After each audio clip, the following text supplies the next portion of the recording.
আজকে আওয়ামী লীগের লোকজন বিশৃঙ্খলা সৃষ্টি করার জন্য, আজকে বাংলাদেশের ভাবমূর্তি ক্ষুণ্ণ করার জন্য, বাংলাদেশে যাতে বিদেশি শক্তি হস্তক্ষেপ করে তারা আজকে বিভিন্ন জায়গায় ভাঙচুর চালাচ্ছে। আজকে রাতের অন্ধকারে আমার হিন্দু ভাইদের উপর আক্রমণ করতেছে, মন্দিরে আক্রমণ করতেছে। আজকে তারা করে আজকে বিরোধী দল সহ সতর্কতা অন্তর্গত সরকারের যাতে সুনাম গণ্য হয় সেই চেষ্টা চালিয়ে হচ্ছে ভাইয়ের আমার। আমরা বিএনপির নেতা কর্মীরা স্পষ্ট ভাষায় বলতে চাই, তাদের ষড়যন্ত্র কর্মসূচিতে বাস্তবায়ন করতে দেওয়া হবে না।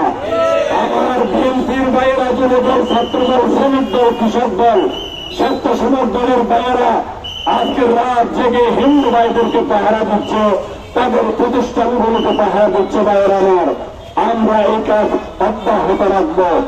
সংগ্রামী বন্ধুরা আমার, আজকে আমরা এখানে বিকেল 4টা পর্যন্ত অবস্থান করব।